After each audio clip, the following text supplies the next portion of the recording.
coming out here after 30 years. Yeah, I ain't got nothing, but I'm gonna have something because I'm rich in personality, you know, and I'm rich in love. My family love me, and that's really all that counts. Hey man, shout out to everybody out there on Team Banky Pound, man. I appreciate the love. Boom, boom, boom, boom, boom. Huh. I appreciate the support. We out here, 33 years of prison stories. We pushing P. We pushing, we pushing, we pushing. Big love to everybody out there on TBP Nation. Man, let's go. Let's get it. We're getting almost at the end of this year. We're going into 2025. We want to go in strong, strong, strong. Let's get these numbers up, man. We got to spread the word. Spread the word. Word of mouth is the best promotion known to man.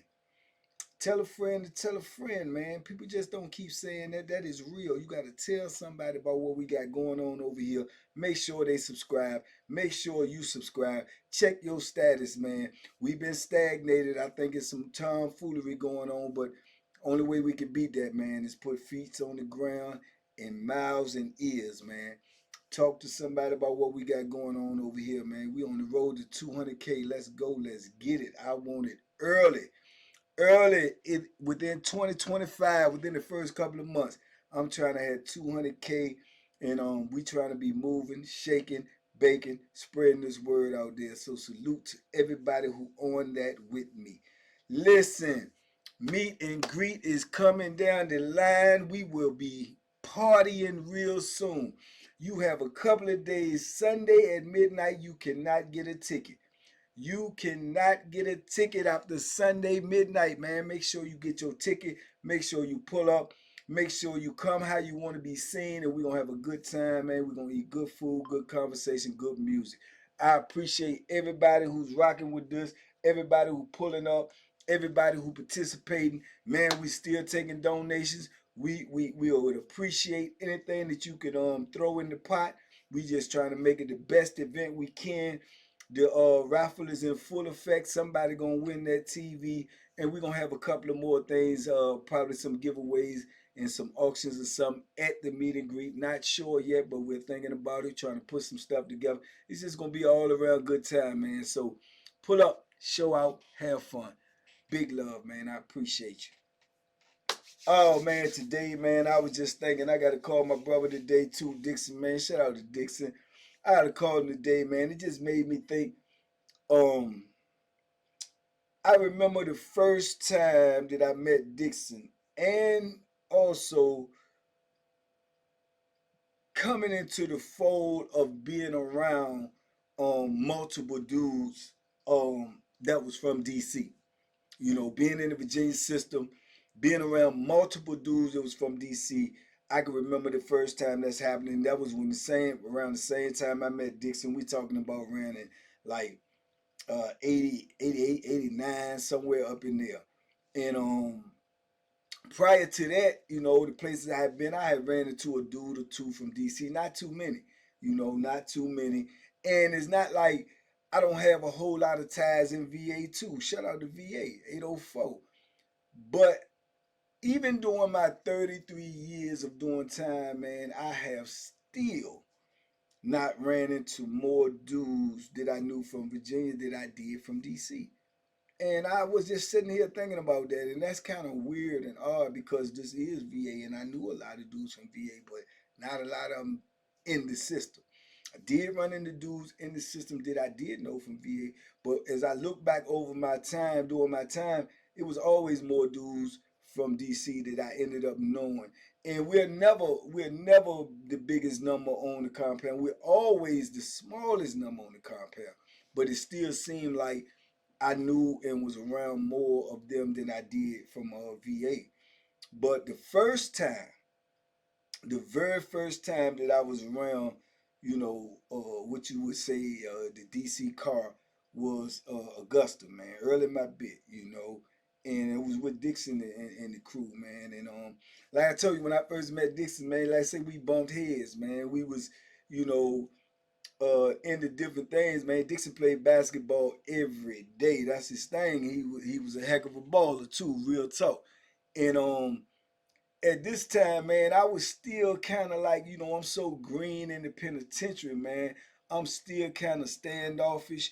I'm still kind of, you know, I ain't really, talking a lot. You know what I'm saying? I'm trying to figure this thing out because this thing is overwhelming. So I'm really trying to figure stuff out. And then, like I said, when I first got there, y'all know, like I told you, if you've been following me, if you go back, when I first got there, somebody had went in my cell the first day when I went out on the yard, and I come back, all my stuff gone. So I don't like nobody. You know what I'm saying? I don't like or trust nobody. Period. I'm ready for some blood on the floor because that's just how I was feeling. So it took me a minute to really like loosen up and start, kicking it with dudes. And then dudes like, yeah, man, where you from? And it was some DC dudes. And once I found out it was DC dudes in the block, I started opening up more, probably talking to them.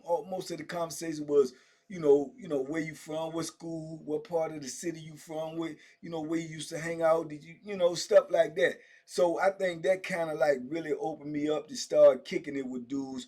But at the time, it was just mostly DC dudes. It won't like I was trying to be funny style or nothing. It's just that those were the dudes that I had something in common with, and I could tell a DC dude. You know what I'm saying? If you know, you know. I could tell. And at this point in time, man, when I think back on that block right there, we had a decent number of DC dudes in the block. You know what I'm saying? I know it was me. I ended up moving from that cell in the cell with the DC dude, Super D, man. Shout out to Super D, man. RIP Super D, Durham. And cause me and Daryl had got to kicking in, and we was cool. And Daryl, Sally had left, and he ain't want no Bama up in the cell. I'm new there, dudes is starting to get to know me. I'm starting to kick it with the DC dudes, why. And he was like, Shaw, you trying to move up in here, man? I ain't trying to get no Bama up in here, man. You know what I'm saying? I'm like, yeah, I mean, that's what he said. Yeah, man, you know, already know, man. I'm on the bottom, man. You know what I'm saying? I'm like, that's cool, woo, woo. Cause I ain't want no Bama in the cell with me neither, cause I like to say I'm new, I'm green. I ain't my tolerance is very, very low, and I ain't trying to be dealing with nothing, and I won't really trying to get into nothing. So boom, we kicked it a little bit, boom, end up getting in the cell with him. Me and D was cool, man. Super D was cool. Super D was thorough. I think he was a year or two or something older than me.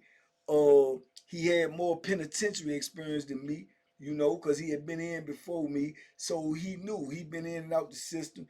He knew a lot of things. I learned a lot from Super D. Then he was the first that I knew of that was right in my vicinity. I was around hustler, penitentiary hustler that I was around. So I could watch and learn things as well, which I wasn't really trying to get into.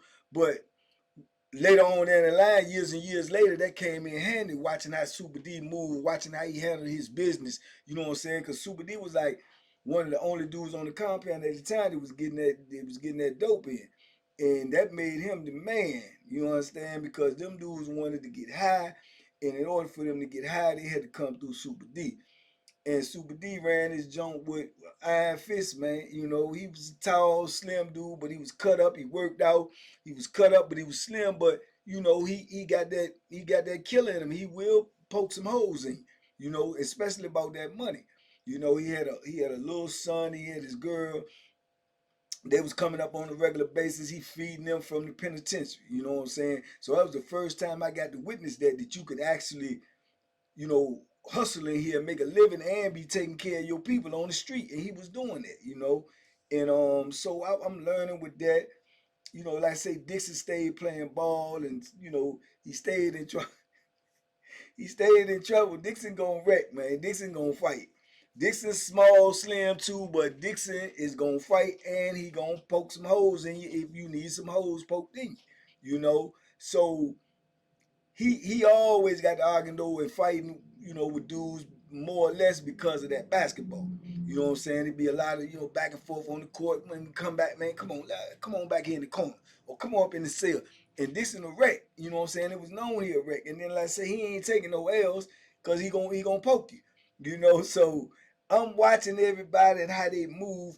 And like I say, it's a certain level of respect, man, and disdain for the DC dude in the VA system. I always felt like, and I ain't made no bones about saying it because I always felt like they just ain't like us, period. But they felt like they had to deal with us because we was really a force to be dealt with. Because if you got beef and you trying to come, if you ain't trying to come one on one, which is really won't no whole lot of that going on, because like I told you, the Richmond mob was super thick. They'll stomp you out. You know, you had the little Tidewater mob. It won't no gangs or nothing. So them dudes gonna come at you like that, but DC was making the stand like you ain't doing all that. There ain't gonna be no stomping out. There ain't gonna be no devil banging. If a joker want to wreck, you can wreck head up. If not, we pulling the Bethlehams out and let every man lay where he lay. You know, so I think they respected that. You know, and they knew it was sincere. They know it was real because we had some serious dudes on there. We had some serious dudes on there, and even in our block alone, like I say, it was. And those, you got me, you got Super D, you got Dixon, you got Mark, you got Crazy Mayo, you got Church, you got Speedy, you got Snyder, uh all of us in the same block. So you talking about eight DC dudes in a block? Shh, man, what you saying?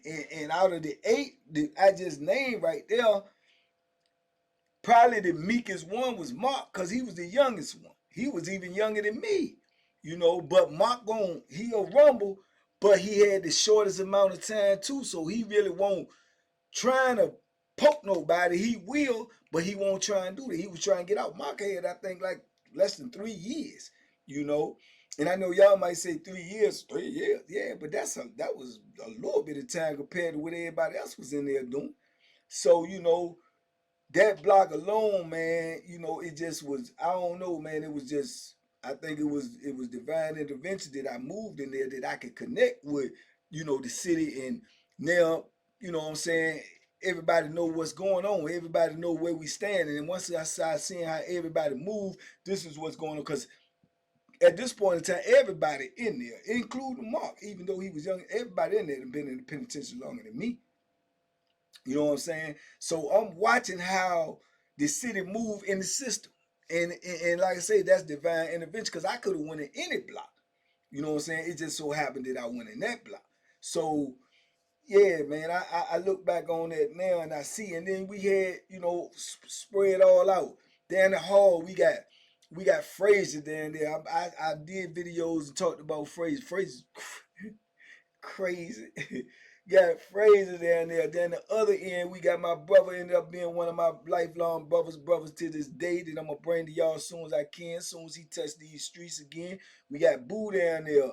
You know, we ended up having we got Big Sadden down there. Sadden, I told you, you know, big gorilla. I mean, real 6'7", 300. We, you know, real live pimp. You know what I'm saying? Eventually when I ended up down there, you know, then Hector was down there. Hector was my celly. You got Pat, you got Iceberg, you got Rob Liberace, you got Lil Rick, you got L. I mean, you got what's my man name? He ended up being my celly one time too. Oh man, can't think his name now, man. Cut hair too.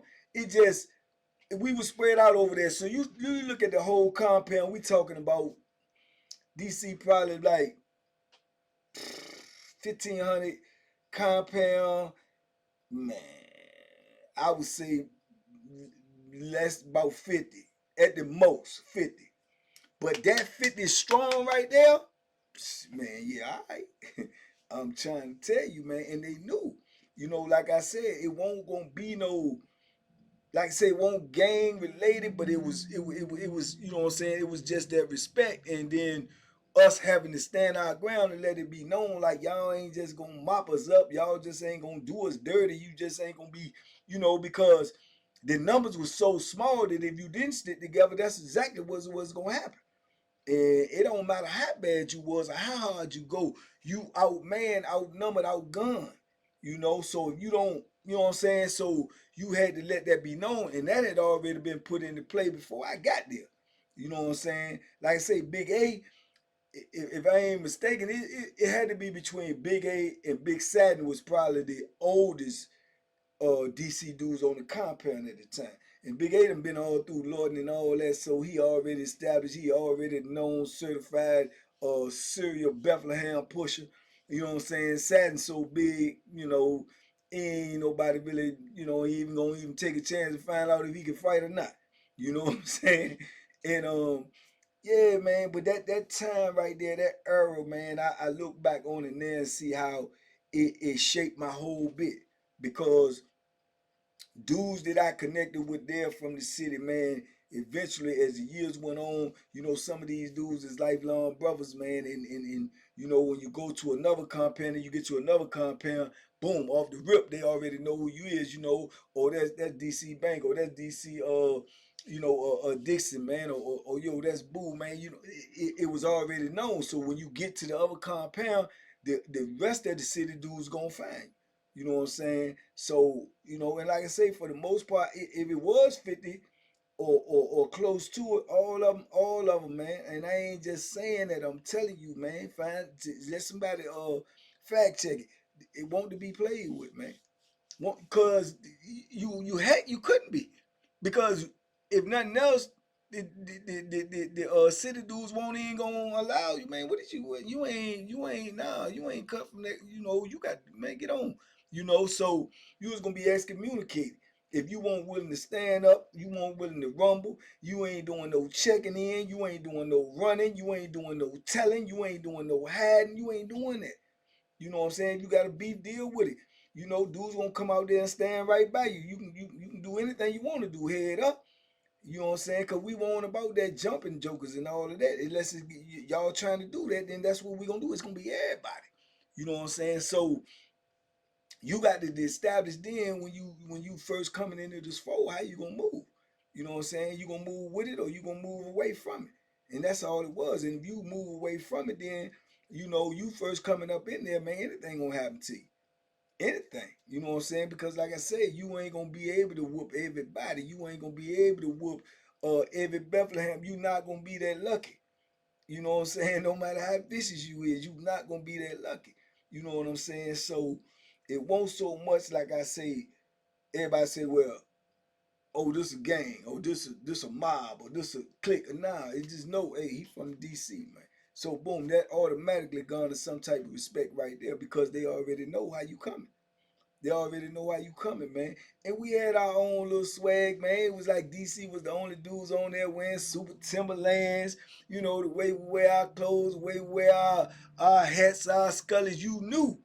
You know what I'm saying? You knew what was going on. So, man, yeah, man, these young years too, man. We talking early 20s, man, and we in the penitentiary with God knows how much time, man, just thugging it out, man, and trying to survive, man, in foreign territory. So it was crazy. But and some of the biggest hustlers on East Compound was from the city, because dudes knew how to get money. Most of them that was in there anyway was either in there for a body or either in there for some drugs. So yeah, man, them was some crazy times, man. And then, like I say, some of the stories I told y'all, things got wild, man. They got a whole lot of wild, man. They got buck wild. It was a lot of Bethlehem play on there. It was a lot of things going on, man. But it was man, it was just I don't know what the word to use for it, man. It was just eye opening time. It was a lot of anxiety because you know where you at in the situation you in, and you could get caught up in something, man. Whereas to no matter what type of time you got out, whatever type of dreams you had about ever getting out again, you living a life now where you can do something that you can ensure that you ain't gonna never get out. You can ensure that you can put that in stone because of the way things was going down. And at this time, man, Augusta it was just it was new. I think it had been open maybe I don't know, 8, 9 years or something before I got there, 10 years at the most.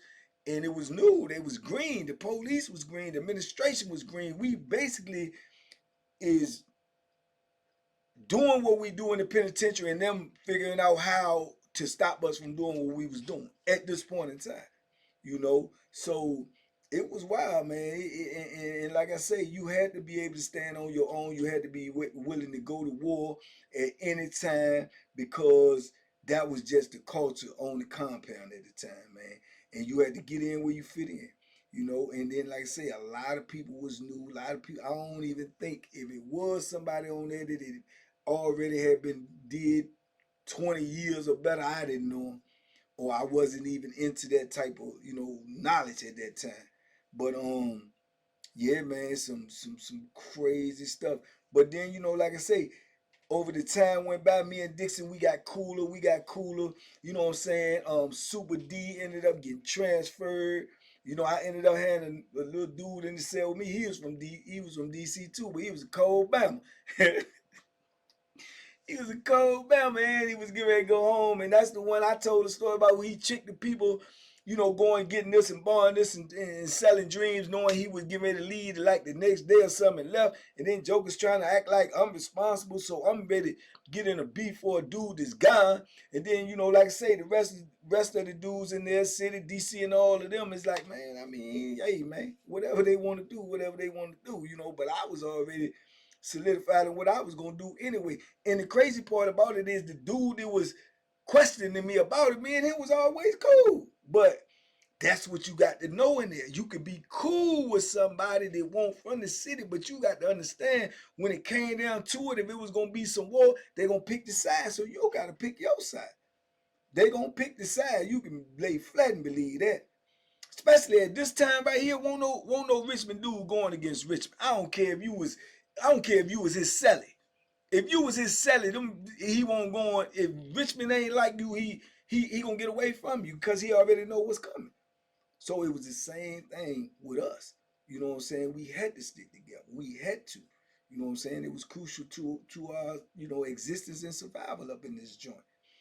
So I think that's why most dudes that did time in Virginia, they was from DC, man. That's why they got a bond, they cool for the most part. And then, you always gonna have a couple of dudes don't like each other. He might be from northwest, you might be from southwest. So it be that, but in the penitentiary, nah, man, we ain't had no choice down here. We ain't had no choice. And then Dupree, I remember old Dupree, old Slick, old Slick Dupree. But yeah, man, for the most part though, most things on there then, besides the little ride Jones, the little scuffles between, little crews or whatever. Other than that, man, most of it, man, we just rumble straight up. You know what I'm saying? And made sure ain't nobody get jumped. Ain't nobody that ain't happening. We won't going for that. You know what I'm saying? And that helped everybody because that's gonna ensure that, hey man, you gonna always get a fair one. And to be honest with the fair ones, man, you know, we had a mean record. Had a mean record, man. Very few L's in that. If you're gonna have to stand up and just get it in. So, but yeah, man, I'm just reflecting back on that, man. That's just what was on my mind this morning, man. Just my introduction to, what I'm saying, to Dixon and getting in that whole fold that would continue throughout my whole bit. As you know what I'm saying, yeah, he from DC, man, and this how they current. So, and then after that, you got to make your own name. You got to, let it be known. I'm not just from DC. I'm one of them. If you play with me, it might be your last plan, and that's just how you got to do it. And like I say, that's always a double-edged sword because if you have to do what you have to do, it could cost you. If you don't do what you have to do when you have to do it, that can cost you. But when it's known that you will do it, you know now that everybody that coming at you or everybody that's coming up against you, they plotting to take you away from here because they know you might do the same to them. Goes back to what I tell you, penitentiary. Lose, lose. There are no winners, man. There are no winners. The only winners in the penitentiary are the ones who walk out the gate. the ones who get that opportunity to walk out the gate. Other than that, everything in the penitentiary is losing. Everything is losing, man. And yeah, man. But anyway, I'm just talking to be talking right now. Anyway, man, I hope y'all ready for this meet and greet. Let's get it. Let's go. Y'all want to hear some more about this? I just brought that off the top of my head because this is what I was sitting here thinking about. But if I go into detail with it, man, I could give y'all some, specifics and little things that happened while I was there, as far as being, introduced into the Virginia penal system, being a dude that was, considered from DC, and all the other dudes that was considered from DC, how that went down, and how it really shaped, my entire 33 years in prison. So y'all let me know in the comments. Talk to me. I talk back. Definitely some more Banky and Dixon adventures coming along, and some more stuff about some dudes from the city as well, how they carried it and how they was respected and how they earned their respect. Y'all talk to me, I talk back, man. In the meantime, y'all be safe, be smart, make good decisions. I see y'all at the meet and greet. You heard me? If you pulling up, I don't know. I'm gonna be there. Are you gonna be there? Let me know. I'll be looking for you.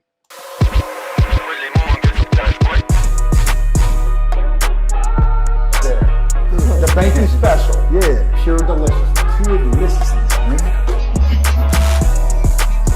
My name is Banky, man. Everybody calls me Banky. That's the name that I got from my grandmother when I was young.